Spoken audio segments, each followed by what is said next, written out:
Gotta thank Gary Bolter, one of our members from the Outcast Creative Australia Down Under, for doing that awesome little graphic sequence, which you're seeing for the first time.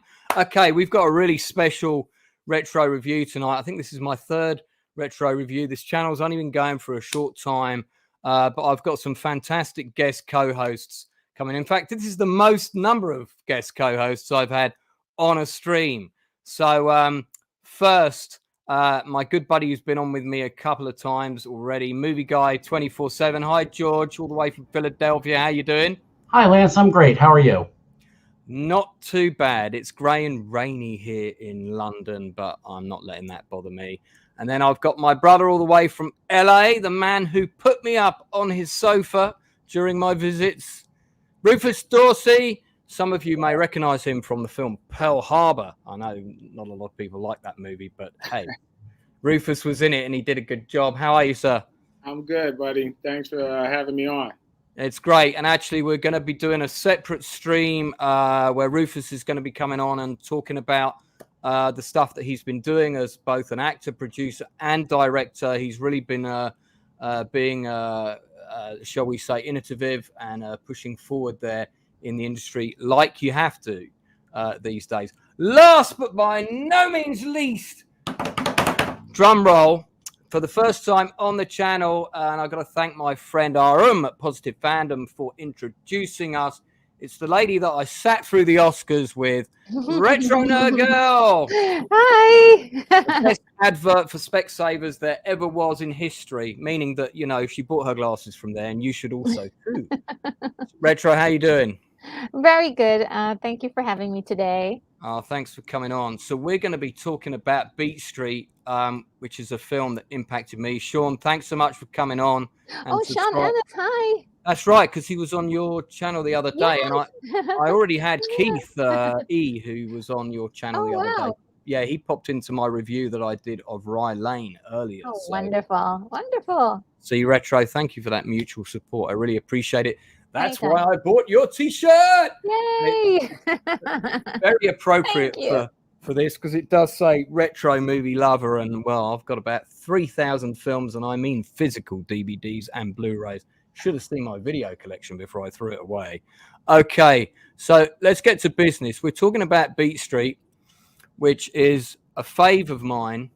There are a lot of films that came out around this time. I just want to talk about my personal experience of going to see this film, and then I'm going to hear from each one of my guests. Now, when Beat Street came out in the UK, it got an extremely limited and brief cinema release. I went to see it with my good friend James Ollett. I have a picture of him here. There he is. Okay. And James was kind of like the cool kid in my maths class at Isha College. He was he dressed very much like Judd Nelson from The Breakfast Club. You guys have all seen The Breakfast Club, right? Yeah. Okay, so here is Jamie wearing his Breakfast Club coat. You know, and he had that long grey coat, and he always looked very cool, and he was very successful with the girls. So he was a good guy to hang out with. You know, it was good. It was fun being his wingman. And then when the video came out, I was working at a video store, very Quentin Tarantino-esque of me, and I ended up with the orange cover. I don't know if you guys remember, but it was like an orange cover box, slide-on cover, and there was a knackered copy of it at the video store that I was working, so they gave it to me for like a couple of quid, which is pretty cheap, because you couldn't, back then, you couldn't get videos for like $9.99. You know, they were only for the video stores. It hadn't quite gone into the retail market yet. I think that didn't happen until kind of the mid to late 80s, like 88, 89, going into the 90s onwards. And James came round to see it again at my house on video, which is when I remember he met my mum. Now, sad story, James passed away of an asthma attack very suddenly on the 6th of June, 1987. Oh, I'm so sorry. And I remember, well, this is why this film means so much to me. I mean, it's also to do with the music and stuff, but when I then watched the film again, and you know the scene where Ramo passes away. Oh, We're wow. getting into some spoilers here, but when I saw it the third time and that scene happened, I just completely lost it, and it really hit me, like really hit me hard, and because of course he had just passed, and it was so hard, you know, it was so hard. And the funny thing is as well is because Ramo's passing happens on the train tracks, and James and I, when I was coming back from the video store, I used to cycle to this train station, and I would catch the train back to my house, the station in my house. And the train coming the other way would be dropping James off from visiting his girlfriend on a Saturday, and then he would come back to have dinner at his parents. And we would meet at that station, and we would talk across the tracks before I then caught the train. It would come to the end of the line, it would come back one stop, and then I would carry on. On the day that he passed, I was 5 minutes late getting to the station, and I missed my train. And when I got to the station, I saw the ambulance pulling out, and he collapsed at that station. So it was also at a train station that he died as well. Just as he got off the train, he had the asthma attack on the train. He got off the train. And so that film is forever linked with the memory of our friendship and what happened to him, and all the sort of the impact that film had on the time as well was, if you were an uncool kid at our school, you thought that this was the movie about breakdancing. This is my vinyl soundtrack of Breakdance the movie, which I'm embarrassed to admit that I have. But this was in a bargain bucket for like £1. And so I remember I picked it up, and it was super cheap. But there's one song on here that I really, really like. So that's why I wanted it, because I wanted that track, Breaking There's No Stopping Us, which was, I think, was in the top 10 in the UK. And I also used to have the Beat Street double album, but I don't have it anymore. I lent it to somebody, and I don't think they ever gave it back. But I've got Crush Groove, and I've got Rapping as well. And then this is quite embarrassing. Rufus, you're going to laugh. I actually do have the soundtrack for the film Soul Man with I suspect that film probably doesn't hold up so well today, right? Yeah, a couple of others from this era. Girls Just Want to Have Fun. Do you remember that movie with Sarah Jessica Parker? That's another one retro. And of course, the much beloved The Last Dragon. Yes. It's all kind of the same era. And there was a group of us that were kind of into body popping and skateboarding. And good to see Keith again. He's here. Nice to see you, Keith. Thanks for popping in, man. Hi. Thank you. Share the stream. That's one of Retro's regulars. See, they're all popping in. But that's why the film really impacted me. That's why it stayed with me. And it's funny because I thought it was the gritty movie. I thought it was the realistic depiction of what life was like. And I guess it's as close as we got in the West, in Europe. And I thought that Breakdance the movie was the soft naff commercial version, which is true. However, the original script, I don't know if you guys know this, but the original script for this movie was written by a guy who was a journalist called Stephen Hager. Stephen Hager was the name, and he wrote an article for the Village Voice called The Perfect Beat. Now, I did know that. I knew that it was based on an article called The Perfect Beat. What I didn't know was he also wrote the original first draft of the script. There's a great article here, which I'm going to pop in the chat so people can read it later, and an interview with him that I found today. Absolutely fantastic interview. And I didn't know that he did the first draft of the script. And Rufus, you can tell me whether you knew this when we come on to you, but the first draft of the script, the version that he wrote, was like Boys in the Hood. It was really gritty. It started off with life in the gangs, Guy Davis saw his brother get killed. Guy Davis's character saw his brother get killed. So you had all that violence was actually in the movie. And if you read this article, the first person that they took the script to was Jane Fonda's production company, and they wanted to option it, but only pay him $500 for the option. So he said no. And then Harry Belafonte was the next person. So that's how the film got started. When Harry Belafonte got his hands on it, he completely rewrote the script and chucked all the violent stuff out. And Stephen Hager was really upset about it at the time. But when he looks back on it now, he's glad of that, because he realizes that what Belafonte wanted was something positive for kids to look up to, because it was all about gangs and they were coming out of that very violent gang era. And Stephen Hager says something very interesting in his article, that the women in the community played a vital role in really kind of, saying to the men, enough is enough. And they were very instrumental in the violence kind of diminishing. And so there's a lot of stuff in there that maybe the film could have taken on, and perhaps it did in the original script that we didn't get to see.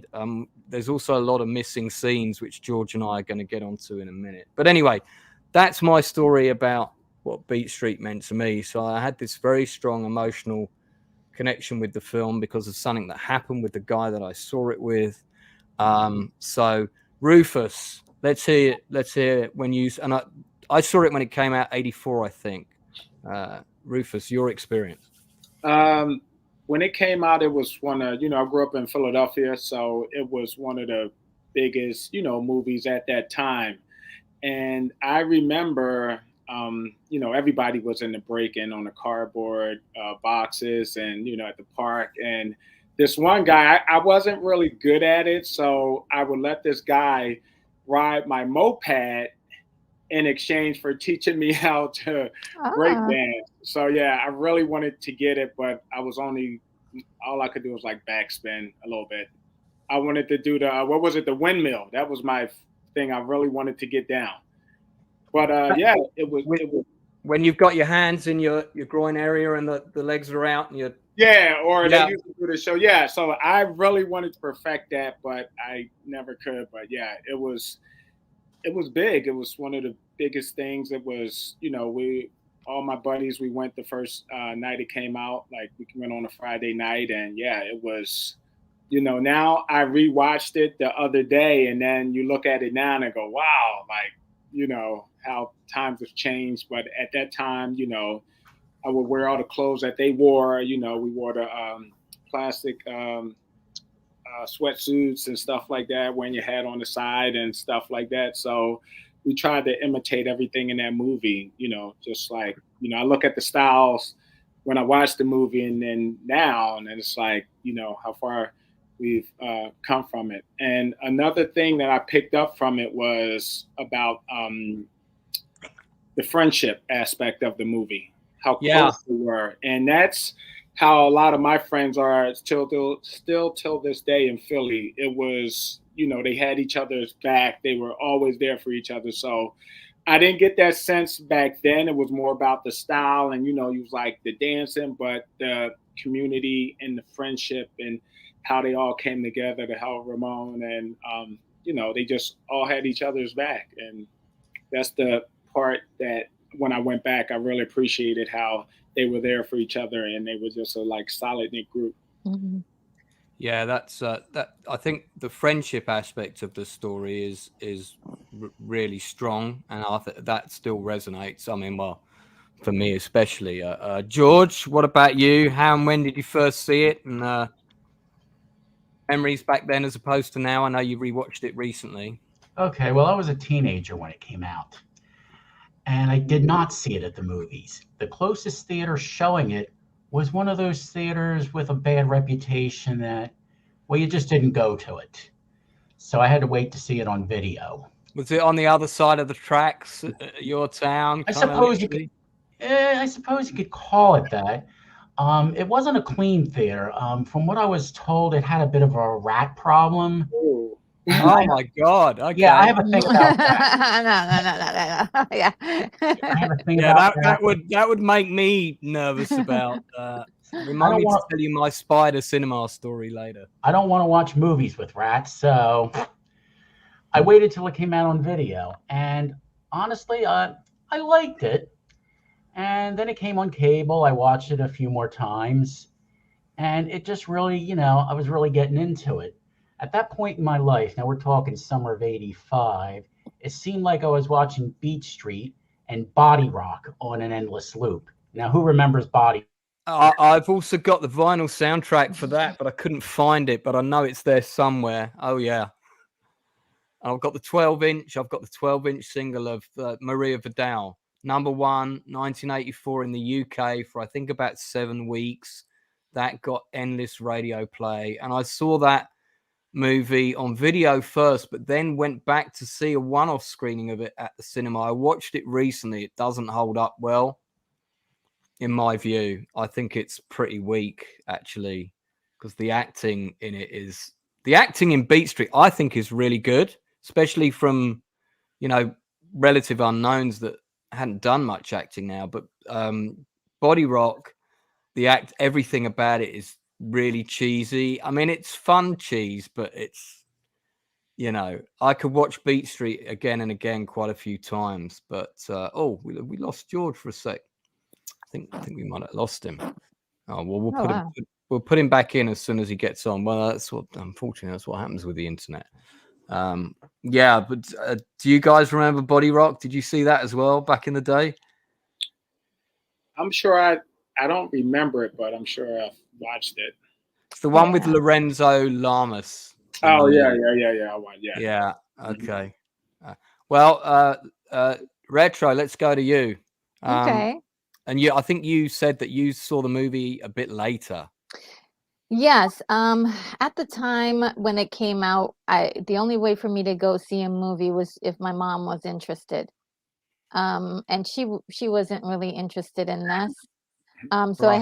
I had to wait until it came on cable, or it showed up on one of the somewhere on TV. And I eventually saw this, and kind of all of the grouping of movies that came out about this time, about the same subject matter, Crush Groove, and I think there was one other one. And when I saw it back then, it didn't really strike a chord for me, except for the music aspect. All of the music was like blaring at every radio all over the city. And by the way, I was raised in New York City, where a lot of this happened, but this was in the Bronx. I was in Manhattan, so right. A lot of the same cultures is there.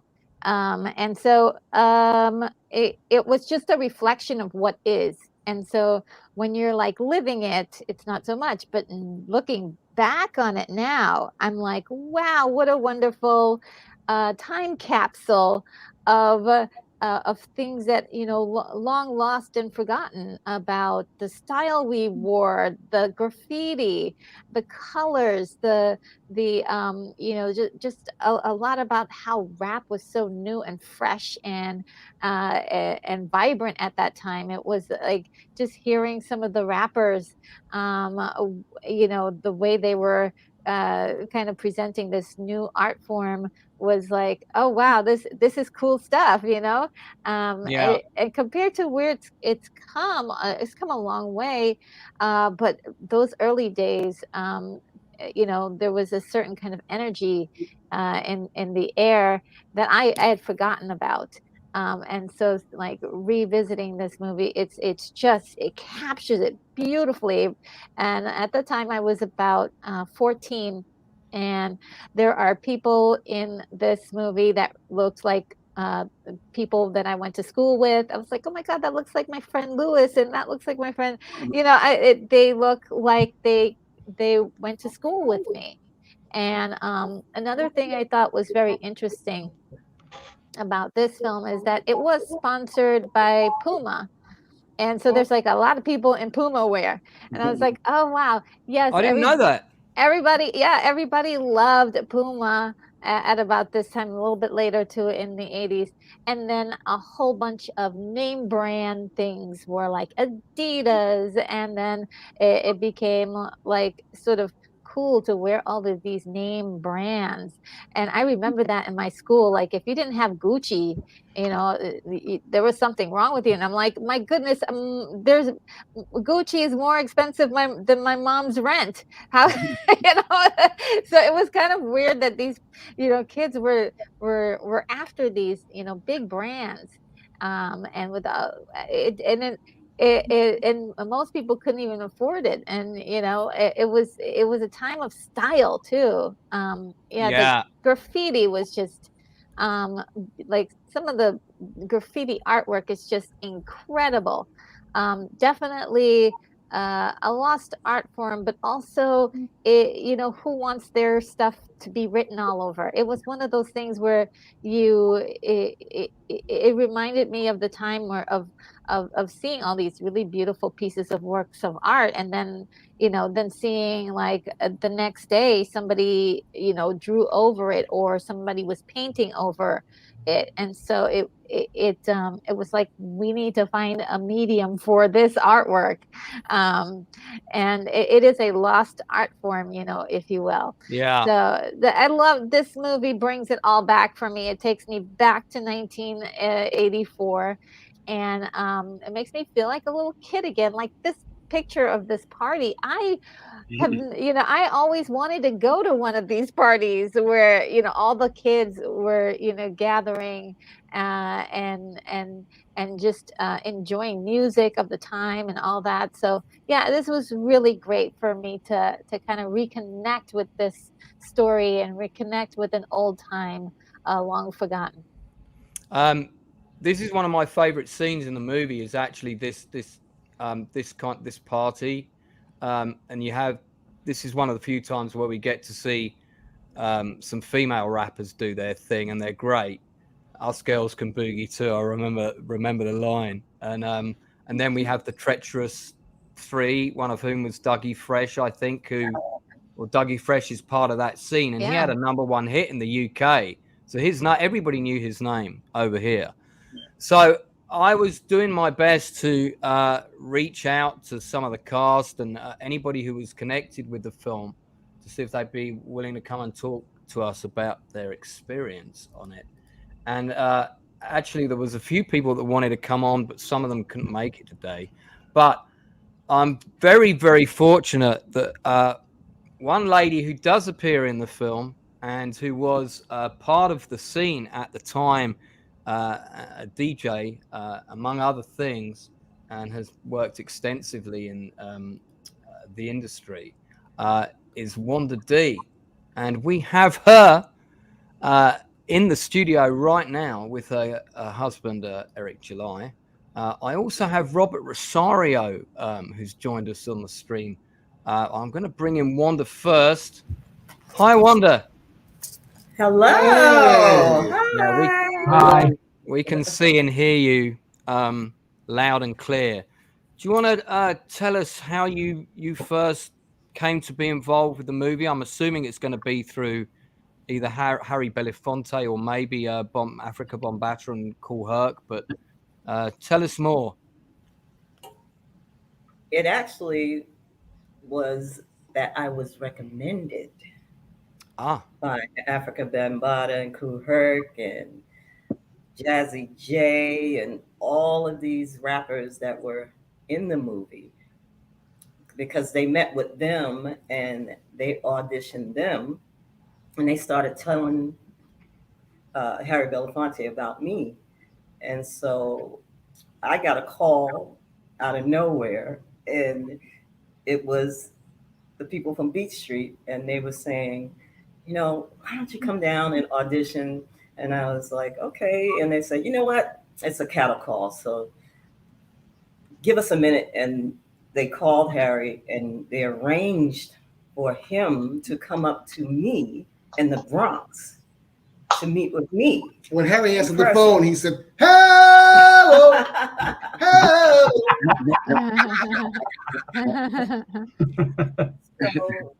So I made the arrangements with his assistant and everything, and he came up there in person. It was him, the director, the AD assistant, his son, and they all came up to this rec center up in the Bronx.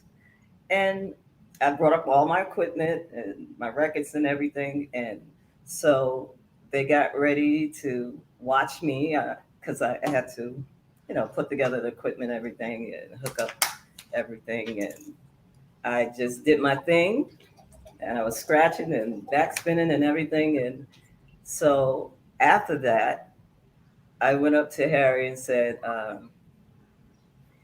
are there any female DJs in your movie? And he said, now there is. Now there is. Liverpool boys. Well, now there is.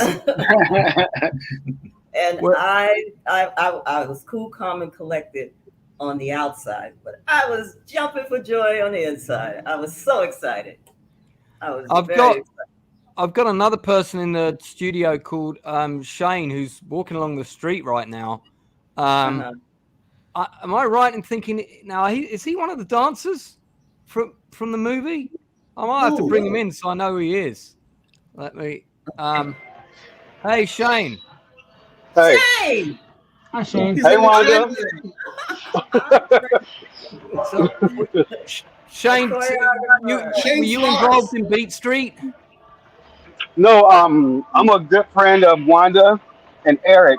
I was the choreographer and judge of So You Think You Could Dance on America's Best Dance Crew, and choreographed the movies you got served. So B Street, all those dance movies back in the day is like my life. How old were you when you went to see Beat Street, Shane? I saw it when it first came out, so I probably was about 13, 14, like 12 or 13, something like that. I'm not sure. Dude, if you were 13 when the movie came out, you only look like 32 now, man. Send me your moisturizer, please. Yes. Good black don't crack and good beige don't age. Yes, sir. Yes, sir. So yeah, I'm just here to listen. Well, I'm curious to know. I really want to hear the collective experience of how the film impacted people differently, because I don't know if you guys know, but one of the places where it really had a massive impact was in East and West Germany, and it was a big success either side of the wall. And there were people, in East Germany, it wasn't allowed because it was seen as like this capitalist movie, but it was the film, the pirate film that everybody wanted. So people were getting the film sent over the wall. The people were like throwing it over the wall, the Berlin Wall, to people because they would have ways of communicating with each other, because of course in Berlin families were still divided and you had people trapped on the other side of the wall. And it became this big hit in East Berlin as well. And there's a lot of stories about that. You can Google it and find it, but it took a lot of money in Germany. I think that's where it was the biggest hit in Europe, more so than in my country. Wow.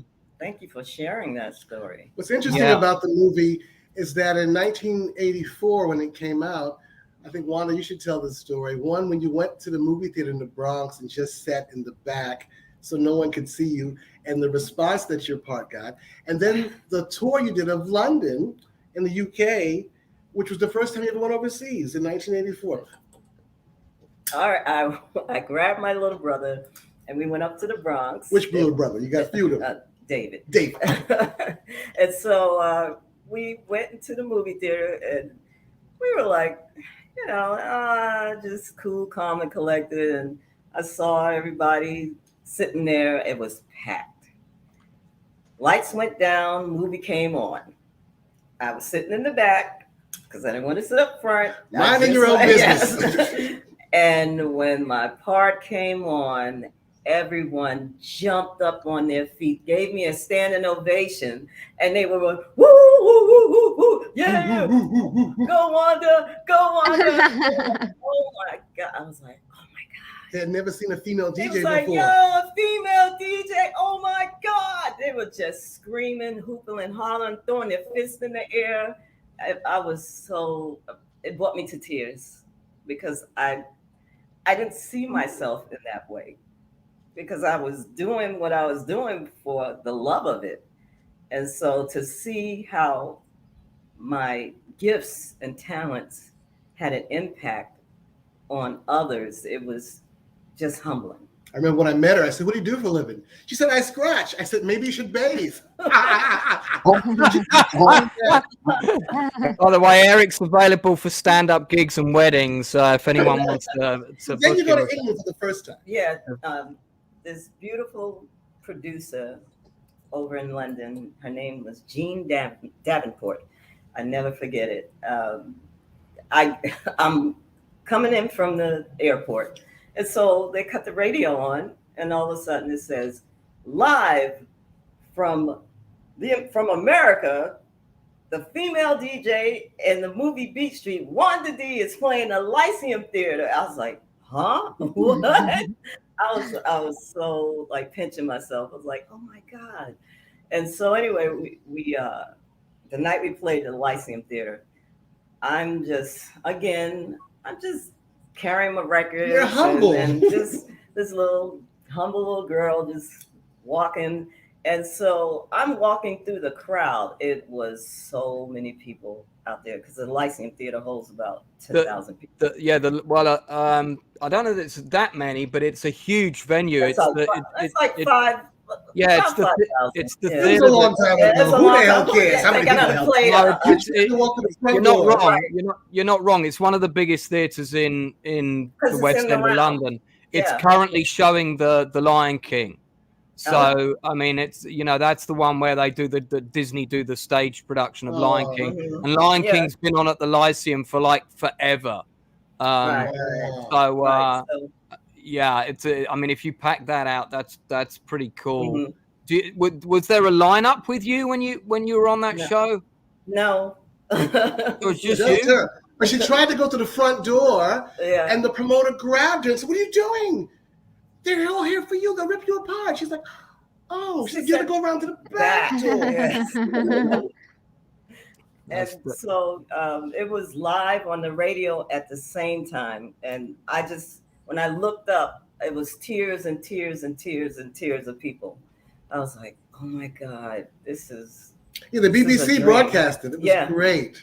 Yeah, it was back then when BBC had a bit more of a generic meaning, rather than big black pop. And they also had a bit more prestige.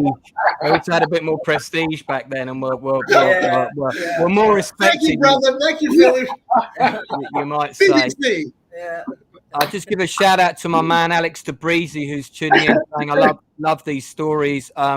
Alex is actually one of the key members of the Outcast Creative and an editor and a photographer, and has worked with me on my last 2 feature films. So great to have you on board, Alex. Thanks for tuning in.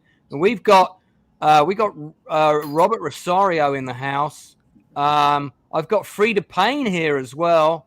FREDA. Yeah. This legendary show, Mom. So I'm going to bring them in now. I've got Robert Rosario. I've got FREDA PAYNE. Wow, it's getting busy in here. The legendary FREDA PAYNE. Love your work, FREDA. Yes. It's me. Hi, everybody. Hi, FREDA. Thanks so much for coming on the Outcast Creative Channel. We're talking all things Beat Street and how it impacted us as teenagers, because most of us were teenagers then or younger. Right. And What year was that, or decade? 1984. 1984. 1984. Where was I? What was I doing? 84. Oh yeah. Okay. I was touring in sophisticated Duke Ellington sophisticated ladies. That's what I was doing. Woo!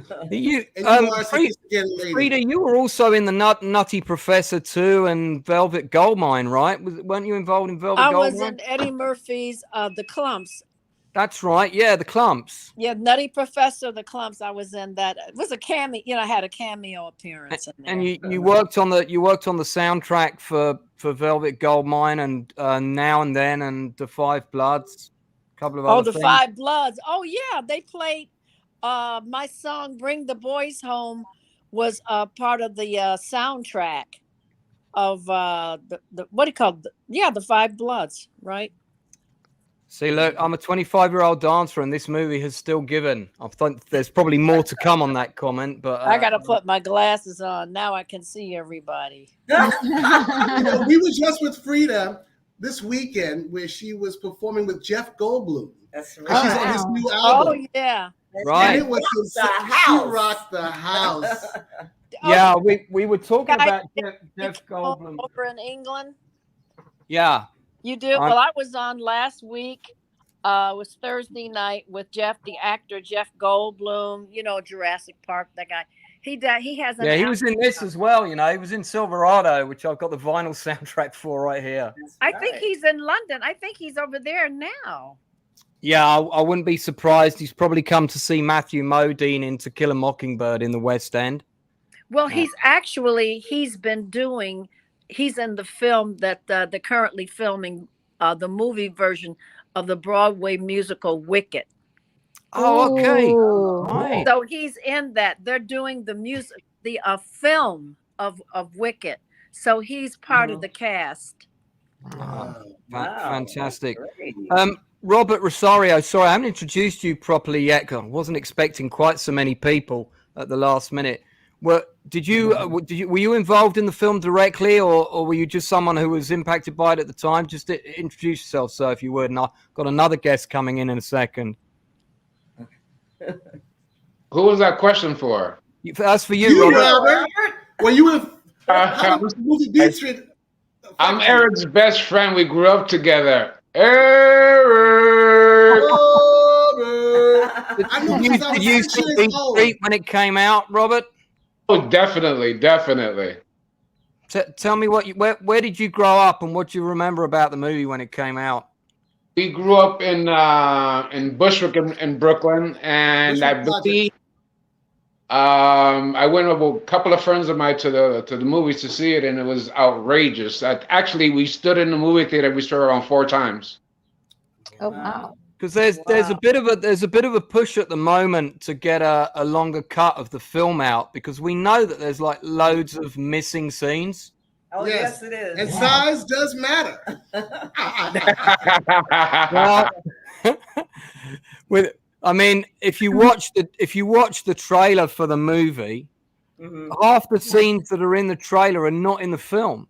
Yeah, that's true. That was something that George picked up on and pointed out to me, and I wasn't entirely conscious of that until I watched it again just recently. And I've got a feeling as well that I might have seen a different cut of the film at one point, because when I rewatched the Blu-ray, I felt like there were some scenes missing, but that might just be me. But all the stuff in the classroom was not in the film. Tonya Pinkins had a whole load of extra scenes that were cut from the movie. I found an interesting interview with Ray Dawn Chong, which she gave not that long ago. And she admitted that she had an affair with one of the dancers on the movie. Yeah, I saw that interview. Listen, it's on YouTube, so I'm not saying anything that's not out there. Right. And the lady interviewing her said, "I thought you would get down with Guy Davis," and she said, "No, he was too shy. I wanted something more ghetto." I was quite shocked. I was quite shocked to hear her say that. I've got to be honest. Wow. You mentioned 2 names that FREDA has a connection to. We went out. Remember, FREDA? We went to go see "Ain't Too Proud," the Temptations musical, and Tommy Chong was there, Ray Don Chong's father. Right. And also Tonya Pinkins. I think she did the Broadway show Jelly's Last Jam. And FREDA, didn't you play her part in the tour of Jelly's Last Jam? I did Jelly's Last Jam with Tonya Pinkins when it debuted, before it even went to Broadway, at the Mark Taper Forum downtown, the Music Center. Right. I was in the cast, and it was Tonya Pinkins. As a matter of fact, it's so funny you mentioned Tonya. I have, and this is crazy, but I have a letter opener. Opening night when everybody gives each one, each one that in the cast a little opening night gift. Yeah. Sure. Tanya gave me. Now we're going back to when was this? Oh my God. It was 1991. Right. 1991. And she gave me a letter opener. It must not cost any more than $2 or something like that. 50 cents. But anyway, I still have that letter opener. And every time I see it, I say, okay, Tanya, I still have your letter opener. That's the letter opener? That's a little wooden. I want to introduce another guest. Oh, sorry, carry on, Freda. And then I saw Tanya in, what's that one? And Change, you mentioned that play she did. Oh, right. The Temptations play, I think you said. No. I'm talking about another one. Oh, okay. But there's a Name and Change. It was on Broadway. Carolyn and Change? Yeah. What? Say that again. Carolyn and Change? It's not Carolyn and Change, but it was on Broadway, and she actually won another Tony, I think. Another Tony. Wow. Well, but let's introduce some more people. I'm sorry. Caroline. I'm sorry, Caroline and Change. Caroline and Change. That was the name of the show. I'm not familiar with that one. No, it was on Broadway because I went to see her in it. Yeah, it was a big one. Yeah, and they also played on the West End, Caroline and Change, because I saw it in London in the West End as well. So there you go. Caroline, me Wanda, we say, you say tomato, I say shut the fuck up. Language, please. I don't want to get ratioed. Okay. I want to just introduce Longshot, who's got a very cool T-shirt on, but he's currently weeping at Eric's behavior. Listen, Longshot, thanks for coming on the Outcast Creative stream. When did you see Beat Street? Tell me about it. I saw Beat Street in probably about 84. Yeah, when it first came out. It came out, I was 13, and my generation didn't have movies that represented us. Right. We didn't have movies that showed you how it was. And not how it was as in somebody going, oh, this is no, every day. This is what it is. At that point, the Bronx looked like a third world country. Yes. Yes, it did. Yes, it did. That's the reality of it. And also, this is, remember, guerrilla filmmaking. And so they didn't have no big budget for this, but they had the talent. They had people like Wanda. They had, Cold Crush. They had these guys. And this was my first representation of people that I knew, that I could be familiar, that I identified with. So I always thank them for that. I did not meet Eric and Wanda till, 1990? Right. They took me under their wing. And they taught me a whole bunch about the industry, showed me love. They showed me how people can be honest from this genre and help bring each other up. Because and they were in the movie Juice. Yes, that was in Juice in New Jack City. Sure. Okay. You in Juice and New Jack City. Longshot, who did you play in New Jack City? Because I'll tell you, I was in New York and I saw New Jack City in New York when it came out. Wow. Who did you play in that? I was actually one of Wesley, one of his hitmen. And they cut out our extra scenes because they were kind of do it like how the Untouchables did it. Not the Untouchables, The Godfather, where they killed all the mafia guys at the same time. Yeah. That was the plan. But and we shot all that stuff, but then they only reduced it down to the one scene on the motorcycle, and the guy shoots them out in front of their little lounge. Yeah, and the Italians are sitting outside the restaurant. Yes. So I did that, and I was a featured extra. I was a friend of G Money and the rest of the crew in Juice. And I'm like all over that movie. I'm actually, if you want to see me, I'm the kid that picked up the gun at the party. Okay. So I want my gun back. So Tupac was in Juice, right? Yes. How did you find working with him? I mean, we're diverging topics a little bit. I don't want to go too far down the rabbit hole. The B Street topic. I actually, Tupac's a beautiful person. I got to know him because his godfather, who is my mentor, his name is Jamal Joseph. He is a former Black Panther who is a director now. So, and I went to school with his sister Setua. So I knew him from before that, because that was his first big part.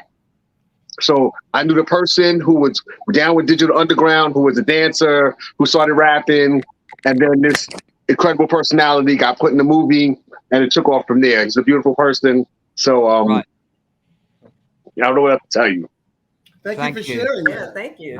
Listen, man, hearing these stories is fantastic. And at the Outcast Creative Channel, we're all about talking to different creatives, whether somebody's written one line of a script or doing their first comic, just starting out in the business, directing their first couple of feature films like Rufus is doing here, whether they've got another channel that's got interesting things to say like Retro, or George is a movie reviewer.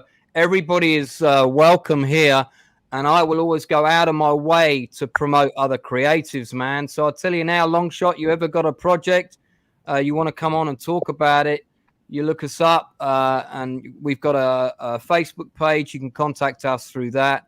And I'm always interested in hearing stories about the industry. Also, because, as you guys will know, both the music and the film industry are full of rats and who will, eat you alive if you don't have people looking out for you. And I learned about that the hard way. And it was not a pleasant experience. And that's part of the reason I started the channel, was to bring people in who can give good advice, who can share positive stories. We're teleporting FREDA back in, who dropped off momentarily. Yeah. I'm back. Yeah, FREDA, don't leave the stream. Your glamour gives us all a glow. So we need you and Wanda in here. You make it shine for the rest of us. I've got Karen Miller here too, but they're in silhouette right now. I don't know what that means. And this is encouraging people like FREDA, Eric, and Wanda. Those are people who give them their accolades now and get their stories now. Speak to them now, not when. That's right. Absolutely. So they forgot their stories. They forgot where they were at. Talk to them now, because their past is our history. And we have to find it out. Right. That's right. I couldn't agree more, long shot. Absolutely 100%. And the same goes for FREDA as well, And people forget as well that to make a movie takes an army. Yeah. And if one cog in that chain is not working properly, then you only move as fast as your slowest guy or girl in that team. I probably should have used a more generic term for that. Sorry. But, your fastest team member. So, I mean, can we take 2 minutes to just thank the United Kingdom? And I'll tell you why. Oh, bless you. If you take London out of Wanda's career, there isn't one there. When she went to make her first overseas trip, as she just indicated, it was 1984, as a DJ, and her first stop ever was London. Yes.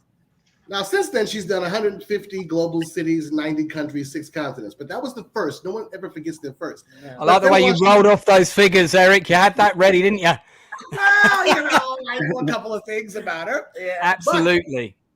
But her first platinum single was through Peter Waterman. He signed her as a DJ. Oh my God, no way! Blue Eyes. So she was on PWL in 1986. That's 2 years after Beat Street. Yeah. Stop taking PWL critique. And then all of a sudden, she has the singles in America, To the Bone and The Goddess. But then who was the 2 interns at PWL? Bill Drummond and Jim Carney. The KLF producers. Yes. Right. Once again, enlisted Wanda's voice for the KLF's biggest album, The White Room. And that's how she became the voice of the KLF. Yeah. And then all the videos with studios. So without England, a lot of her biggest milestones in her career would have never happened. Then after she had to deal with Peter Waterman, that was over and done when she did some other record deals, but then he signed her a second time. He signed her as a singer. And no one knows that. Well, he was a good businessman, that guy. I'll give him that. So we love him so much. Oh, so he signed her as a rapper DJ first, and then he re-signed her again to a $5 million deal as a singer. And she was the last act ever signed by PWL, because when she was there, Stock, Atkins, and Waterman imploded, and her album was never even finished. But they said, keep the money. And so we did. I like that. Before I say hello to another person who's popped on the stream, I just want to address this issue. So this is the final scene at the Roxy. I think it's called the Roxy in the. Now, by the way, George, to answer your question, where is Robert Taylor in that scene? There he is. Right there. And the reason that a lot of people don't recognize that it's Robert Taylor is because he's got that stupid hat on. Which if he, I mean, I know it was fashionable. I know it was fashionable at the time, but if he'd been thinking about, damn man, I want people to spot me when I'm getting featured, he probably wouldn't have worn it. But yeah, he was a young kid at the time. But yeah, so he does. It does appear on the stage. But that's also the thing. Look at that. There's no costume designers. Nobody does wardrobe. This was one of them. They want all of their clothes. Yeah, yes. The kids from the from New York City Breakers and Rocksteady Crew. I think they had their own outfits for doing battling and stuff, which they wore. Yes. The costume designers, and then you came with these guys who were supposed to be from the New York drama school or Kids from Fame kind of thing. Remember, this was low budget. They had no big budget for this. Right. So I mean, Wanda, were you there when this scene was filmed? In that particular scene, no. The big finale. I just want because I just was curious to know how many days they had on shooting this, and because they try to bring everybody in, and let me think, because it was so far back. Yes, I was, and it took hours. Like that must have took about 10 hours, 12 hours to film. Yeah, because I did wonder whether it was all kind of like filmed in one day and they just did take after take, kind of ran through the whole routine. Yes, they kept doing take after take after take after take. Right. I think we were done. It might have been after midnight. Yeah. Yeah. Because I mean, I heard that Harry Belafonte, he cracked a pretty hard whip. Is that right? He was, because it was a pretty limited time. Responsible for a budget, keeping that film under budget, and so he had to crack the whip. In a brand new musical genre, with unprofessional actors for the most part. These guys were just from the streets. They had no training, and they had never been on a movie set. No. Yeah, I think Ray Dawn Chong and actually there's an actress I really want to give a shout out to because she's fantastic in the movie, and it's a shame we don't see a bit more of her. I'm sure she would have had more scenes, but Ray Dawn Chong is perfectly fine in the movie, but the person I want to give a shout out to is the late Mary Alice. How good is she? Mary Alice. I mean, yeah, she's just a phenomenal actress, full stop. Yes. And I always remember whenever I would see her. Do you know what? I didn't know she was in this movie, Bonfire of the Vanities. She was part in that, but she only has about 56 acting credits. But I was so pleased she was in the Oscars memoriam section, which it can be a bit of a battle to get in that, from what I'm told. And I'm really glad that she was in there because she anything she was in, she was amazing. And when she was acting on stage to do to support herself, on Broadway, what she did was she did the laundry and the cleaning of the apartment of the leading actor who was the big star. She didn't say who it was, and they paid her $200 a week to support her. And I guess that was quite a lot of money back then. So I guess the lead actor was probably being quite generous with that paycheck. But I think she was a phenomenal actress, and I'm going to just raise a quick glass to her, to the late Thank you Mary Allen. thank you for mentioning her. Yeah. Wanda, did you get to meet her? I was in her scenes. No, I didn't get to meet her. Even at the premiere at the Ziegfeld? No, that's a shame. Who do you remember from the shoot? Anyone in particular? I mean, you must have got to meet Robert Taylor, because I think he would have introduced himself. I met him. I met Guy Davis. I met. We knew Guy Davis's parents, right. Ruby Dee and Ozzie Davis. Yeah, we knew them very well. And the people that were in my scene, like Brenda K. Starr. That's right. What about Andy B. Bad? We got to talk about him. You know, when you gotta get wet. You remember the song? By the way, he really did get fired on set. He was that bad. I'm sorry. He got fired? That's the truth behind the scenes. Wow. When he was done, they fired him right there on the spot. For what? What did he do? Off the set. But I thought that was part of the joke. Was that? No, that was real. Wow. Art imitates life. Yeah.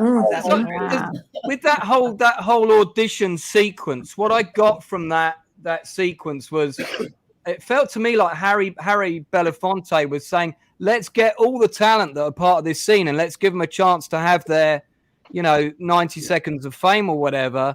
But I thought that he was there for the comedy relief, but that was kind of unintentional.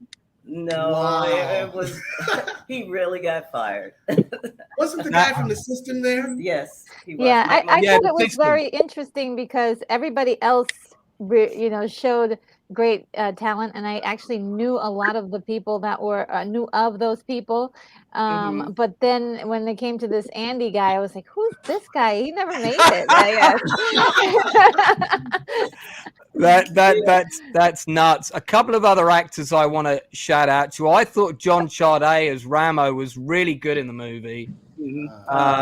He put in a really good performance, and again, I kind of related my character to my friend. And for those guests who weren't on earlier, the friend that I saw this movie with, he actually died of an asthma attack right by some train tracks in '87. So this is why this film later would hit me, and even when I rewatch it now, I think of Jamie. I didn't realize that he died on my birthday. June 6th is my birthday. Wow. This is all a bit serendipitous. I have a feeling Jamie's watching us right now and kind of poking.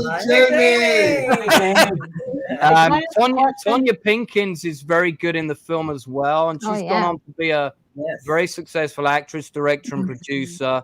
And I wrote to her actually to try and get her to come on. She's a very busy woman, but I think a lot of her scenes were cut from the film. I know George and I were talking about that. Hey, Lance, can I ask a question? Yeah. Okay, so what I want to know is, Lee Chamberlain is listed in the cast. I don't remember seeing her anywhere. Can anybody enlighten me as to where she was in the movie? That's a good point, man. Yeah, because she was a bit of a legend. She was on the Electric Company, a show that I grew up watching, so I knew her well from that. And I was looking for her, and was she in the background or something? I mean, that's like putting Julie Andrews in the film. Oh no, she played the teacher. She played the teacher. Oh right, and most of those scenes were cut from the movie, right? Oh, in Lee's high school. Okay. So I mean, look, Harry Belafonte, right, is still alive. Stan Lathan is still alive. I mean, they must have, maybe the footage is there to be found to do an extended cut. Maybe it's not. I mean, I would love to see a cut of this movie, fully restored. Blu-ray, the extra 20 minutes. I mean, give us everything. Give us all. I don't care if it's a 3-hour cut. We have to remember, and I learned this from Eric. They put out what they're gonna want to put out. There's probably stuff sitting back there in reels. Yeah. Who's going to get it? It's like, you're going to get it when they want you to get it. I mean, and I think it's the 20. Another movie. Isn't it the 24th anniversary of the movie's release coming up? And it's the 50th anniversary of hip hop. So, I mean, you know, that would be the perfect time for it to happen. What happened to the club, the Roxy, where the that was shot, Wanda? Is that still there? What is it now? That's done. Yeah, they stayed open for quite a few years, but Roxy, you mean the Roxy in LA here in Sunset Boulevard? No, I meant the club where they filmed the end sequence for the movie. It's called the Roxy in the film, but I think it was actually something else in reality. It went from the Roxy's to 1018 because it's on 10th Avenue and 18th Street. Yeah, and it was very big in the 80s as 1018. And then the Roxy moved uptown in New York, so, near 50th Street, 49th Street. So there were two Roxys in New York. The one you saw in the movie, which became 1018, and then we moved it uptown. And we saw Grace Jones at the Roxy. We sure did. And we took Eartha Kitt to go see Grace Jones. It was hilarious. Oh my God! Grace Jones had on no clothes. She had her body painted by Keith Haring. He painted her whole body, and so she comes out with nothing but an admiral's cap and a bolero admiral's jacket with the epitaphs on the shoulders, and she had on a giant skirt that she was on a hydraulic lift. So the farther Grace Jones went up in the air, the bigger the skirt became, like a circus tent. I remember. Yes, from underneath it. I remember that story. Looked at us when she took off the skirt, and she's naked now. She's got a bullseye around her vagina, painted. And so Eartha Kitt leans over to me and Wanda goes, "Oh, at least when I did it, I had class." I'm like, "You were risque in your day, Eartha. Don't even try it." Oh my God, this is priceless. At least when I did it, I had class. We've got Karen Miller on the stream, who I haven't introduced properly yet, who's kind of in silhouette. I'm feeling like they might be a superhero hiding their identity. Karen, did you go and see the movie when it came out? Tell us. No, I'm a friend of Eric's. No. Eric, how many people did you give the link to this stream to? I made it very clear. You just sent it out to everybody on your email, right? You should be watching. No, that's fine. I'm quite happy for your friends to participate. It's all good. Hi. Karen, have you seen the movie? Yes, I'm a glam clam, so I seen it. I'm a young glam clam, so I seen it, but I like to stay undercover. Okay, I'm not familiar with the American term grand clam. Can anyone enlighten me? Undercover, it looks more like incognito to me. That's what it is. Oh, this stream is awesome. I've got to do this more often. So, Karen, you've seen the movie, right? Yes. Okay, did you like it when you saw it? Yes, I did. Who's your favorite character in the film? I don't have any. I like everybody. Oh, come on, that's a cop out of an answer. You gotta. There's got to be. Who did you relate to? Who did you think that's someone I know, or who did you identify with in the movie? Do you want to think? Do you want to think on that, and we'll come back? I say I relate to WANDA DEE. Oh, that's nice. Your check is in the mail. Yeah. Gina Belafonte was also in the film. So is that really Harry Belafonte's daughter? Yes, that's his daughter. Yes, it is. Yeah, I bet she didn't have to audition, did she? No, she didn't. No, I mean, did you meet her? How was she? How was that? She was really nice. That's good to hear. Yeah. That's good to hear. We know her outside of Beat Street as well. I want to ask Wanda. I want to ask her this question. Wanda, could you tell people how the atmosphere was in New York when that movie came out? Yeah, we started seeing people that we knew, so it was. Everyone was so happy, and it was electrifying because finally, the thing that we were doing, having fun, going to park jams and clubs and street parties and just having a ball, just dancing and break dancing and DJing and rapping. Now the whole world gets a chance to experience what we lived. Yeah. And so it was exciting. And we're still friends with all Yeah. those people, from Melly Mel, who Wanda and I was with about 2 months ago. Africa Bambaataa, who's called us 2 times this week. We're doing some work with him. Yeah, he wanted to come on tonight, but Correct. Africa Bambaataa sends his apologies. He's doing a DJing in Leon. Right, he's in France. Which is a beautiful town, actually. I went there a couple of years ago, so he's going to have a great time there. And I don't think he could quite get. He's probably DJing right now. So yes, right. Yes. But he's we're all still friends. Yeah, we're all still great friends. That's really awesome. I want to read you guys a quote from our good journalist Stephen Hager, and then I want to hear everybody's opinion on this. And I'll come to you one at a time. Don't all jump in. I'll come to you one at a time. This is a quote from the interview of Stephen Hager. He gave this interview more recently, and he said this during the interview: the real story on the current hip-hop industry is the current, so he's talking about the hip-hop industry today, okay? The real story on the current hip-hop industry is how they took something created by teenagers, most of whom were looking for a tribal alternative to the gang scene. So this is really referring to the people of your generation, Wanda. And then they turned it into one of the most pro-violent genres in the media. The gangbangers did not create hip-hop, but they sure took it over once it started to make money. So, Rufus, your opinion on that statement? Oh, he's frozen, so we better come back to him. I thought he was looking very still. He's too afraid to answer. So Wanda, what do you think about that? Well, it's true. I mean, they did not create it. We did. And we were just having fun, going from block to block, city to city, spreading joy and music and dance and graffiti. And so, no, they did not create it. Ultimately, you have to blame the record labels. Yes. Back in the 80s when she started, we did conscious and spiritual raps. Right, and it was fun. It was great. Even her sexy rap was always double entendre. Always could take it 2 ways. It was never explicit, like wet ass pussy. She didn't do no stuff like that. Class prevails always. And all the good stuff in the record labels demanded that you put the N-word in every song, which we hate because no other race does that. No. You don't hear any other racial epithets. Yeah, I hate that. I've got to admit.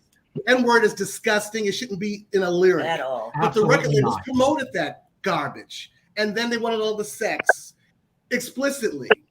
Something like this, eating like that. So you have to always blame the record labels because they wouldn't give you any money to do anything else. But there has to be a willing participant. So if the artist just took a stand, because if you don't stand for something, you fall for anything, and collectively said, we're not going to do that shit, it wouldn't be done. Freda, what do you think about that statement from the guy who wrote the original script for Beat Street? Well, I think that he's saying what he feels is pertinent to what's happening today. Yeah. I think he is also voicing his opinion based on his views. And it always boils down to how is this going to affect the industry? And the bottom line is the money. Who controls the money, who's going to be making the most money out of this deal. Yeah. I'm not a fan. I mean, I'm not a big fan of hip hop. It's okay, but it's not my main thing. My main thing is mostly jazz.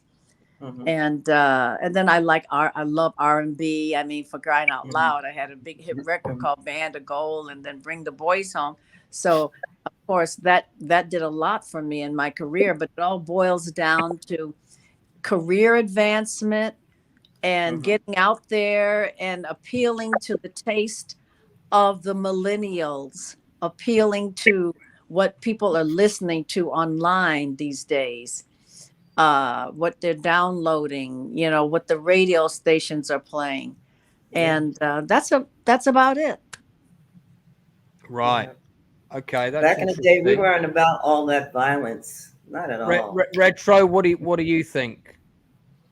I agree with everything that's been said. Growing up and then kind of experiencing the entire thing, going from like disco era to early hip hop days to now, every facet of music has changed into this kind of, everything's more salacious, more edgy, and we really started to have a lot of that change happen in the 90s, where there was a lot more, I would say, discourse in the air about like just so much in America alone in the 90s. Yeah. And so I think that had to play into it. But there was something so beautiful and innocent about those days, those early days, how, it was about the beat, and it was like, my clothes was fresh. And, I mean, it was very simple and very, juvenile, but it was fun and it was clean. And, there's something about that is, to me, so creative. There was so much creativity happening on that level, from the clothes, the music, the dancing. I mean, when was the last time you saw like a new dance move? Like, people aren't creating dance moves as many as they did in the 80s. I mean, we had so many. I mean, and so I think the change of society itself is just, is changing evolutionarily and reflecting like what's happening in the news, and it's happening in our music and how we're socializing with each other. So I've got a quick shot of FREDA here from 2 weeks ago.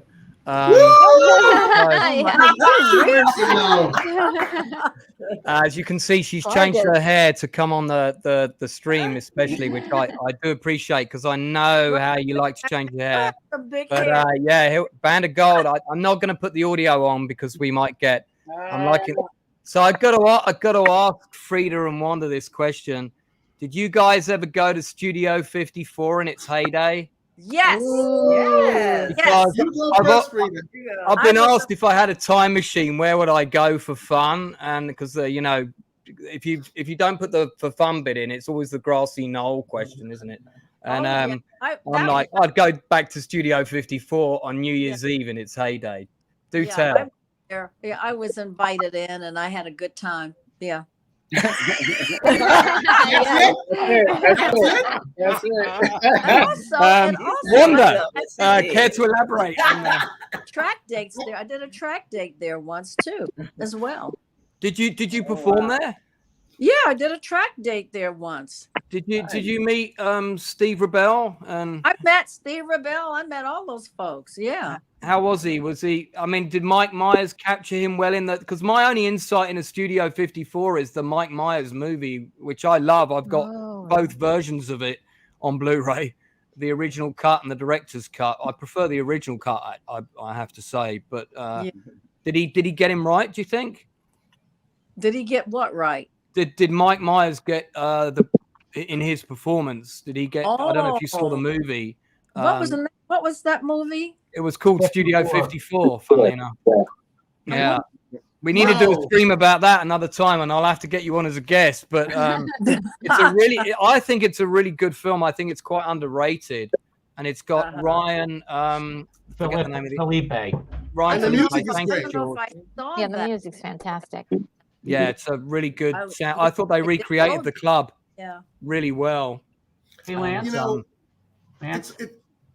It was so much decadence, and just delight at the same time. Your eyes are going wide when you say this. But you know what thing I didn't like about it is that they were very selective and discriminatory. I'll give you an example. One time I went there, and I think I had performed that same night at the St. Regis in the Maisonette room, and I was there with like one of my best friends. Her name was Joan Garabedian, and her and her daughter, and I had them with me. It was like actually 3 people, and I was also with my husband at the time, Gregory Abbott, and we got to the front, and they said, you and your husband can come in, but they can't. Oh, yeah. Whoa. And was that Rubel that said that, or was it just one of the doormen? One of the doormen. Yeah. One of the doormen. And I mean, I'd been there several times, but I just turned around. I said, well, so I just turned around and left with them. We went someplace else. I don't remember where we went someplace. They were unapologetic about that. I mean, how dare they? These people there are with me. They're my friends. Right. Yeah. I mean, that was casual, like come, fly by night friends. These were like very close. I was very close with Joan and her daughter and son. And I'm thinking like, well, I'll be damned, I used to book acts there. So like Lolita Holloway and Carol Douglas, Vicki Sue Robinson. So I've seen a lot of, like I said, over-the-top stuff that you would expect to see somewhere in Sodom and Gomorrah. The most distinct in my mind were the foam parties. When the siren would go off, and that meant all clothes come off because foam started shooting out from the ceiling. You got a dance floor filled with 7-8 feet of foam. Can you imagine how slick and oily foam is? Yes. And can you imagine what happened in that foam while the music was playing and the lights were spraying and people got pregnant in that foam? I mean, a favorite part, you should leave the dance floor. I'm so glad I selected the not for kids button with this stream. No, it's cool. When you hear the phone, they either run to the dance floor and certain people would leave the dance floor.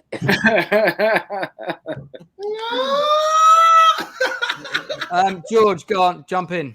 Okay, this is all interesting. I just wanted to interject something.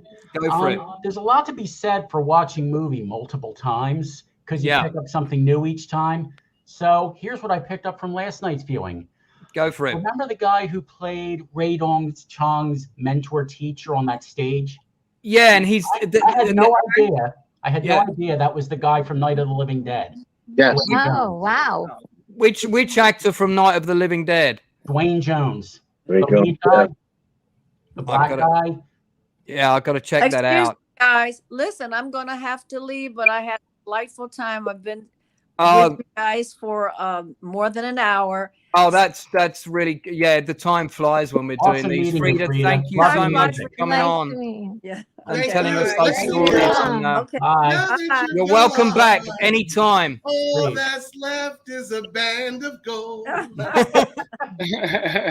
And some of our audience are watching Freda's videos right now. So you know what? I wanted to interject real quick and say that go for it. When you look at hip hop, early hip hop was like Tesla and wanted everybody to have it. And then the record labels became like Franklin. I was like, y'all got to pay for it. Yeah. Because before they were telling us it was street music. It's not going to go anywhere. Underground. Right. Yeah, it was very underground. So, but then it's like it's just taking over the world like nothing else. Yes. Oh, Guy Davis's manager is in the chat. He just stopped by to say hi. Hi. And just Tom Walk, thanks for popping in. I'd love to have Guy Davis come back another time. Alex said, "Love you, Freda." She's gone now, but yeah, absolutely. And big gratitude to Eric and Wanda for getting all these extra people on, which is. Thank you. Long shot, you're absolutely right. I mean, it's kind of that phrase, isn't it? When something becomes commercial, it no longer becomes cool. It doesn't. It doesn't become. It doesn't. It hasn't been cool because I say when I'm coming up, I hung around a lot of guys. Nas, Mobb Deep, Biggie, the Locks. These were kids on the street hustling. Somebody came to them from a label and waved a check under their nose and say, "Listen, for $30,000, you can put out a record. You know what you were signing, how long you were signing for, what you were giving up, And that's what they did. And they made all this money off you. And they said, you know what? You're gone. We're good. We're done with you. And I would think a lot of people didn't even have a plan. And I was talking to Eric about this after hip hop. Right. Right. You know, Wanda has maintained this for a year. But a lot of people never even thought that far. They was like, let me get my record out, and I'm gonna have my record out. Everybody gonna see my video, and I'm gonna be the bomb. And then you go, what's next? Right. Lance, didn't you say it was a Broadway show about some stuff? Yeah. So listen, I don't know if anybody knows the answer to this, but and what's really weird is that the section that was on the Wikipedia page on Beat Street about this has been removed. And I know it was there. I know it was there. It was because when I was researching the film yonks ago, not for a channel, for something else, I remember reading about it, and there was a section that was on the Wikipedia page that said that some of the cast, and I can't remember the name of the guy, but he was mentioned, they wrote a play called What Happens Now. And the play was about a load of the cast dealing with the come down of being in this movie that was a big thing. And then afterwards, nothing kind of happened for them. And they were trying to work out what to do. And it was performed on an off-Broadway theater. The name would have been on the section. I think it ran for about a month. And it had several people of the original cast in it. I don't know who. And I was really surprised to see that section on the Wikipedia page is gone. It's not there. What Happens Now? But the play was called What Happens Now, and I know it was connected to Beat Street because I remember putting all this down yonks ago. That was also exactly what I said to Wanda after the first time we made love. I'm like, what happens now? You're still together. Yeah! Oh, that's well, I don't know what happened to that play, but look, if anybody watches this stream and they can shed light on it, I'd love to do a separate stream about that show, and I'd love to get the creators on. I'd love to know. I'd love to read the script because I'm a playwright. I've done 15 plays. In fact, the next one is happening in June in London. So if any of you guys are in London for the first week of June, you're coming along as my guests. But that's on the biggest miscarriage of justice in British history, the Horizon Post Office scandal. But let's not go down that rabbit hole today. It's going to add Longshot back. He dropped off there. Well, look, only if the after party has that foam dance floor.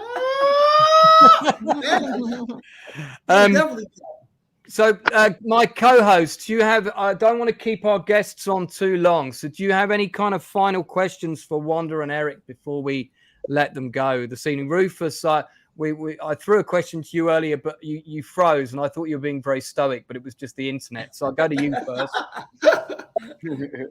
No, I just want to thank y'all for taking time out today to come on, and that's been amazing. So thank you for thank you and enlighten us with stuff that we didn't know about. So it's very educational as well as entertaining. So thank you so much for your time and stuff.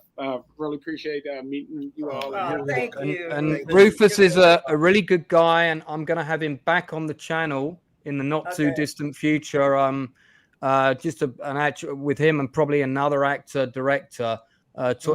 Rufus, you got a couple of movies. I think one of them you've just finished, right? And you got another one you're about to start. Yes. And this is you directing. You're directing. No, I wrote it. I produced it, and I acted in it.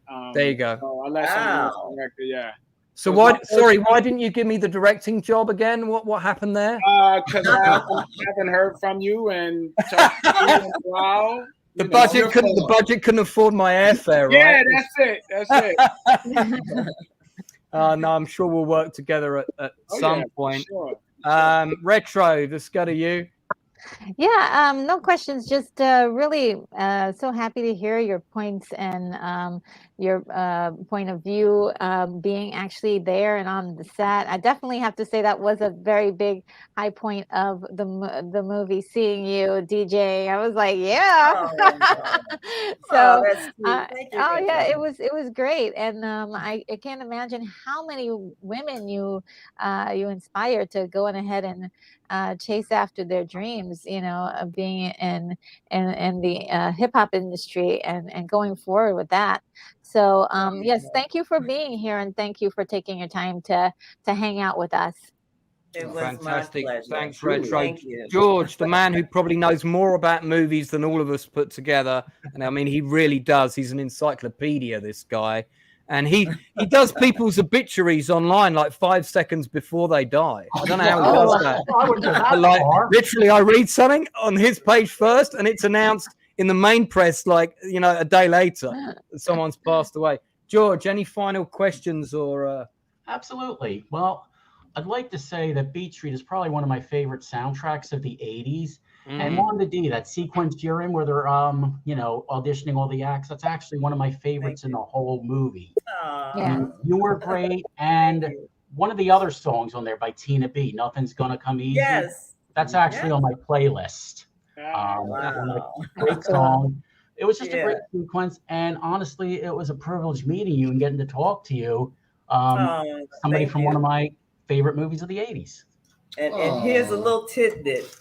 Okay. My little scene in there took 2 weeks. Oh, wow. Real? They got to me in the second week. Right. Yeah, so I was on set. You mean the whole sequence took 2 weeks to shoot? Okay. Right. Oh, yeah. She'd show up when you weren't ready. Because show business is hurry up and wait. Yeah. You know what? If I was shooting that film today and I was the director on it, I'd get that whole sequence done in one day. I'd have everybody queuing up. I'd have a digital camera because you don't have to change the film. Right, this is your mark. Okay, you're gonna sit there. Right, action, cut. Next one in, and half of them before lunch, half of them after lunch. And what you But guys it were was saying fun. about It was exciting to watch and see how movies are made behind the scenes. So. Do you? I didn't know. I've got I guess my final question to you guys, and also thank you so much from the bottom of my heart for coming on and making this stream really special. I thought it was special when I had Rufus, Retro, and George together, and you guys have been not just the icing on the cake, but the cake with the icing and all the decorations and a big castle put on the top.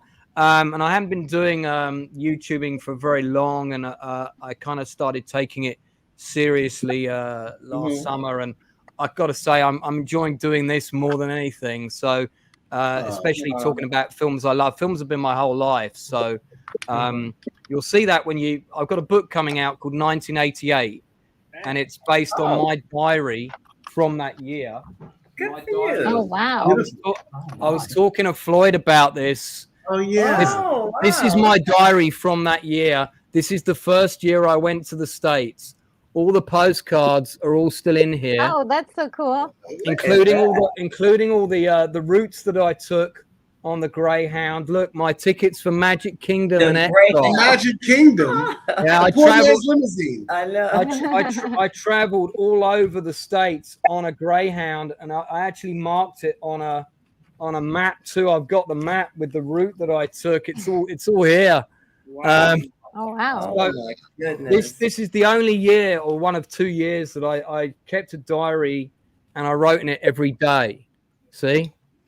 And I also saw 137 movies that year, including Die Hard 7 times. Impressive. And Black then belt I movie watcher. and then I We finished took this interview. We're going to the movies. We sure are. When we finish this. well when this book comes out, it's coming out in a few months. It's going to be on Amazon. The thing that's going to make it more special, I think, than the diary element, there's a list of all the films I saw in the States. Look, see that list? I'm reviewing every movie that I saw that year in the book. Oh, that's So kind of what I thought of it then and now. That's The rest of the book's going to read like a season from Dawson's Creek. It's me whinging about some girl I fancy who doesn't want to go out with me, most of it. But I think it's going to be a lot of fun, and it's going to be a time capsule because it's from that era, And That was the Beat same Street. year that I produced the movie East Side Story. Yes. Right. I wrote it also. And Mark wow. Anthony, I discovered he was 17 years old, and that was his Wow. very first movie. And he gave them And that's all on accolades. that movie's on YouTube, I think, because we tracked it Yeah, it down, is. didn't we, the other day? So guys, you can check that out. So my final question for you, right? I got a final question. If you one memory or specific memory, maybe funny, maybe moving from when you worked on the film or about somebody you worked with on the film, is there one thing, Wanda, that sticks in your mind all these years later? Yeah, that part where that guy got fired on set. Andy B. Bad. I actually listened to the lyrics of that song last night for the first time. Holy moly, I never realized it was a dirty song. It's really dirty. Yeah, because they had to keep filming his part over and over and over again. He was that bad. Oh, that made sense, because I was looking at some of the angles where, you know, of that scene, and I was like, oh, so okay, we're in a different shot now. Yes. but that must have got, I mean, when you saw that in the cinema back in the day, you know, you said you sat at the back and you watched it with a real audience, and I love doing that. That must have got a massive laugh. That scene. It is pretty funny. I had to sneak out of the movie theater before the lights went up. So yeah, it was something else. It was fun. So you said your brother was so proud of you. Yeah, your baby he brother. was. He really was. He started crying too. That's my sister. Wanda, where can people like listen to your music and check out your stuff now? And I mean, if you've got additional links you want to send me, I'll edit them into all the blurb down below. But where can people find your stuff? You can find me on Instagram under the Goddess Wanda D. You can find me on Twitter. You can find me on Facebook. I'm everywhere. And I have a YouTube channel, and you can subscribe to Goddess Empire Entertainment and put in Wanda D, and there's my channel. You'll see her all over the world. Yeah. Filling stadiums, arenas, and festivals. Making from appearances. Oslo to my God, Tallinn, Estonia, Riga, Latvia, Czech Republic. Yeah, with Berto. I'm subscribing right after this. Retro and I are available to co-host on your channel if you ever need it. Okay, we love that. Long shot. Do you have any projects on right now that you want to plug? Anything you're doing that you want to promote? Because I'm always up for promoting stuff for my guests. And if you think of something later, I'll always add it in. Real quick, I will send that to you. I'm not going to detract from Wanda and Eric, but I do want to say you have those two people. Use those two people as a resource. Oh, wow. Every time I talk to them. So use those people. Well, I don't like the word use. I like the word collaborate. We love the word use. We don't like the word misuse. There you go. That's a good point. I'm gonna say thank you to my stuff that's happening. I'll send you my information so that we could kind of collaborate in the future. But definitely, and I always thank them every time I see them and every time they allow me to be within their cipher. Well, that's I feel heartened that you guys came on. It's lovely to meet you. What we have coming up though is we have a Vegas residency called Eric Floyd's Old School Party. It's the best of classic hip hop, dance, disco, soul. Hip hop, dance, disco, soul. Classic hip hop, dance, disco, soul acts from the 70s, 80s, and 90s. It's a rotating amalgamation that changes every single week. It'll be at the Westgate Hotel in Las Vegas. I think Rufus should go on a reconnaissance mission with Retro and George, and they should all come down and check that out. I don't think I'll be able to get there. I'm down. And then Wanda has a new album coming out this year with a duet with FREDA PAYNE. It's called I Ain't Been Licked. And then she did a duet with Lolita Holloway. And it's called I love her. This way. Oh my God, yeah. Oh, I love that. Brilliant. Thank you. Fantastic. All right. Well, listen, if you want to send me any extra links for that, I'll edit it all in the bottom stuff. It'll all be down there. I just sent you the photo of Wanda and Jeff Goldblum. That's already in your inbox. All right. By the way, Long Shot, I've sent you my email, so you have it, buddy. So if we want to talk about anything else, you've got my direct contact details. Going to thank Karen of the older Dark Knight superhero generation hiding there. Thank you. Do appreciate you coming on. We know you're Angela Bassett, really, because Eric sent me the pictures earlier. So okay, thank you so much. I've seen those photos. Listen, guys. Okay, thank you. You've stayed well beyond the Call of Duty, so I'm going to take you guys out now and just give my co-hosts a chance to plug their stuff. But Pleasure meeting you. God is with you listen, always. and also if you're ever in London, please do give me a shout. Wanda and Eric. Count on it. Love you too. Love y'all. And I'd love to have you back. Love to have you back another time. So do please come back, and we'll see you again real soon. Yeah. All right, I'll take you out Really now. nice Thanks, to meet guys. you. Thank you. Thanks, Longshot. All the best. What a fantastic bunch of people, and this stream was insane. Oh, it was fun. Lots of fun. I mean, insanely fun. It was fantastic. Sorry, my thing went out earlier. I don't know what happened with my computer. Everything just froze and then it went off. So. That's okay. It happened to Rufus as well, so it's all cool. That's all good. Now, George, I've already got your links underneath. I've got some of Retro's, probably haven't got them all. But George, you got anything you want to plug quickly before we wrap up? Well, I just want to invite everybody to come check out my website and please follow my page on Facebook. I would really appreciate that. Oh, that's an easy. What's your website, George? My website is movieguy247.com. I think that's already down below for anybody watching. And on I have two Facebook pages. My own personal page, George Rother, and the Movie Guy 24/7 page, which is, well, I call it a fun page for the movie lover. It's just something to play with. There you go. Fantastic. Rufus, any links that you want to shout out quickly?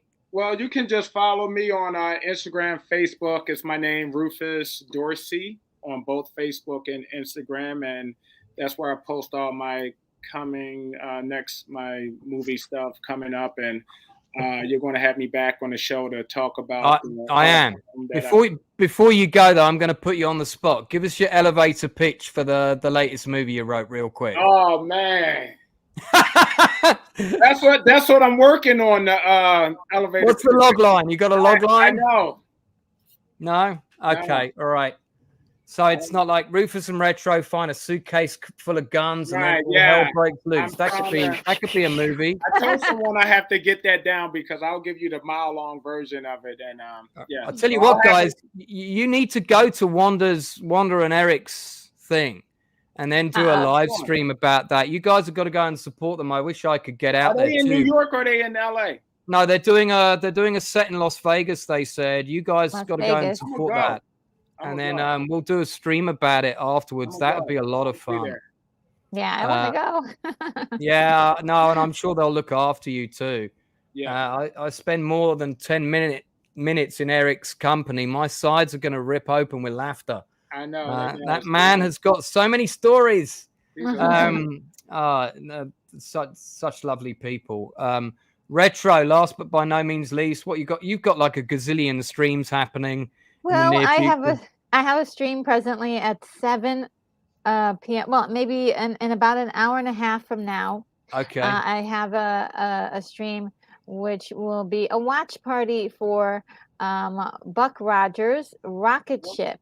Which is 1936. Is that Buster Crabbe? Yes, it is. Buster Crabbe. Yeah. Yeah, that should be fun. And then my channel, you can find reviews, live streams, different discussions and talks. And that is Retro Nerd Girl on YouTube. And you can find me Retro Nerd Girl on Twitter, and I'll be posting things about retro movies, some of my reviews, and also any news that suits my fancy. Are you on Instagram as well? I am on Instagram, not on there a lot, but I should be changing that. So we can connect, because I was planning on connecting with people on Instagram, so I'll be using Instagram more. Are you on Facebook? I am on Facebook. Again, I don't really use Facebook that much, but I will be trying to use Facebook a little more. Wicked. Okay. All right. Well, look, hold on. I tried to look up Retro Nerd Girl. There's a couple of them. You know which? The details are actually already below the stream for Retro's channel, and I'll pass it all on to you, Rufus. Oh, yeah. My bad. So you can organize your Vegas raid party. Listen, guys, this has been fantastic. Again, I want to thank our surprise guests, Eric Floyd and Wanda, for organizing various other people, some who worked, well, pretty much everybody worked in the industry in some way or other. FREDA PAYNE coming in was just an amazing. I didn't even know FREDA PAYNE was coming on. Wow. And I forgot to ask her if she knew my birth father, who had a #1 hit in the 60s, and she could have crossed paths with him. So that's a topic for a whole other time. Yeah. So all that it remains for me to say is to thank my co-host, actor, producer, director, and personal fitness instructor. Very reasonable rates in Los Angeles. Reach out to him. Rufus Dorsey, George, Encyclopedia, Movie Guide 24/7 Rother, and Retro Nerd Girl, last but by no means least. So great to have you on the outcast. And one thing, can we give it up for the man himself, Lance? Oh. Yes, Lance. Great job, Lance. Thanks, guys. And hey, look, Retro, I'm available to do a co-host stream with you anytime, and I'd love to have you back on to talk about another retro movie. Sure. We've got so many of those on the list, and there's so many. Yeah, I had so much more I wanted to talk about this movie, but I can hold it off for another time. Yeah, well, we kind of had slightly more guests than I was planning on. Yes. I thought maybe we'd have 1 or 2, but we had a whole heap. So that's amazing, man. Maybe we can revisit it in about a year. that could be interesting. I'm always happy to revisit. Okay, so for all those people watching, thank you so much for tuning in. Don't forget to like and subscribe. David, if I can get the guests, I'll do this sort of thing all the time. But it's you know, I'm not a rich guy, and this channel is not even monetized yet. Even though I've got the subscribers, I haven't got the watch hours yet. So so you know, if people generously give their time, like Wanda and Eric did today, we will do other streams like this. And I'm always up for promoting the work of others. So guys, thank you so much for tuning in, and don't forget, like I say, at the end of every stream, always don't forget to tell people you love them. And if there's somebody out there that you haven't done that for in a while, pick up the phone and do it today. Don't do a text, give them a call. You know, people like phone calls, especially if they're over the age of 50. All right, and we'll see you again real soon. And